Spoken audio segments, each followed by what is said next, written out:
Praise to you, Lord Jesus Christ, King of endless glory.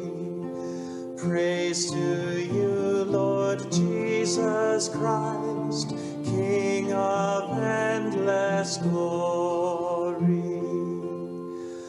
From the shining cloud the Father's voice is heard. This is my beloved Son, listen to him. Praise to you, Lord Jesus Christ, King of endless glory.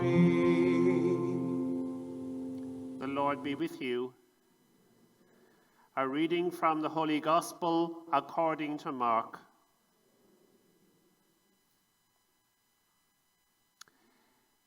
Jesus took with him Peter and James and John and led them up a high mountain where they could be alone by themselves.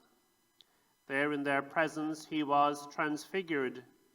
His clothes became dazzlingly white, whiter than any earthly bleacher could make them. Elijah appeared to them with Moses, and they were talking with Jesus. Elijah appeared to them with Moses. Then Peter spoke to Jesus. Rabbi, he said, it is wonderful for us to be here. So let us make 3 tents, one for you, one for Moses, and one for Elijah. He did not know what to say. They were so frightened. And a cloud came, covering them in shadow, and there came a voice from the cloud. This is my Son, the beloved. Listen to him. Then suddenly, when they looked round, they saw no one with them anymore, but only Jesus. As they came down the mountain, he warned them to tell no one what they had seen until after the Son of Man had risen from the dead. They observed the warning faithfully, though among themselves they discussed what rising from the dead could mean.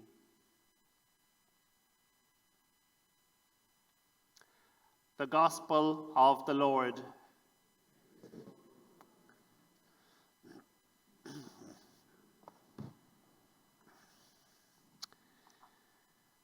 Welcome once again to our Vigil Mass this evening.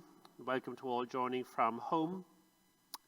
Last Sunday, the first Sunday of Lent, we heard of Jesus being tempted and tested when in the desert. And this Sunday, it is the Sunday of Abraham to be tested when he is asked by God to sacrifice his son Isaac. Temptation and testing are to be expected in the Christian life. We should expect to be tempted and tested in our relationship with God, so that our relationship with God grows strong. The pandemic has been a time when our faithfulness has been tested. Lent is a time of temptation and testing. This is not the work of a cruel and malicious God, but it is the work of God who loves us and who calls us to be strong, to be obedient, and to be faithful to him. The story of the sacrifice of Isaac is a stark and troubling story at many levels. Why does God ask Abraham to sacrifice his only child, Isaac? What does this reveal to us about God? Abraham is not in the end asked to sacrifice Isaac, but Abraham displays total obedience to God in being willing to follow through with the sacrifice of his own son. The story has been interpreted as a prefiguring of God who, as St. Paul puts it, did not spare his own son, but gave him up to benefit us all. The sacrifice will indeed be accomplished on Mount Moriah in Jerusalem when on Calvary, Jesus, the only Son of God, will be sacrificed on the cross for our salvation and for the salvation of the world. As a result of Abraham's obedience, God promises Abraham many blessings, descendants as many as the stars of heaven and grains of sand on the seashore. Because Abraham did not refuse God, his only son, he is promised descendants impossible to count. The obedience of Abraham is richly rewarded.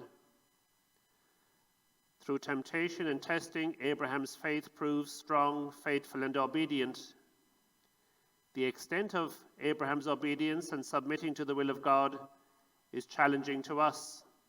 Are we capable of such utter faith and abandonment to the will of God?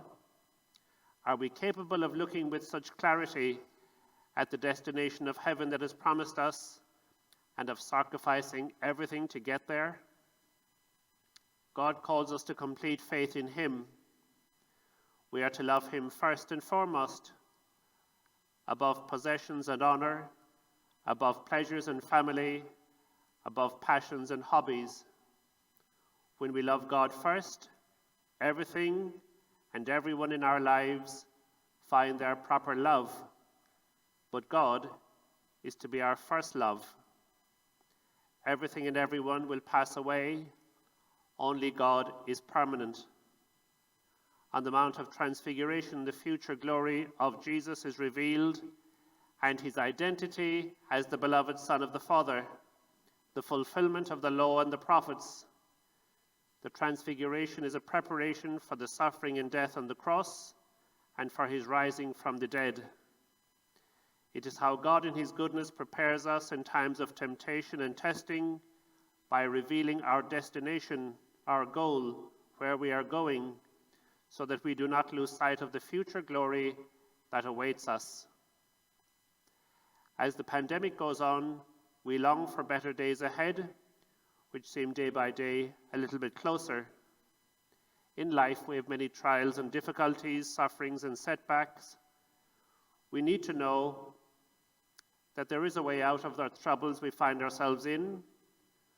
We need a roadmap to get us to a better place when we can leave our troubles behind and have a hopeful vision of the future. The Transfiguration in the Gospel this Sunday is such a vision. In this time of Lent, in this time of pandemic, in the trials and troubles of life, with its temptations and testing, God reveals to us a vision of where we are going and how to get there. The destination is heaven, and the way is through Jesus, the beloved Son of the Father.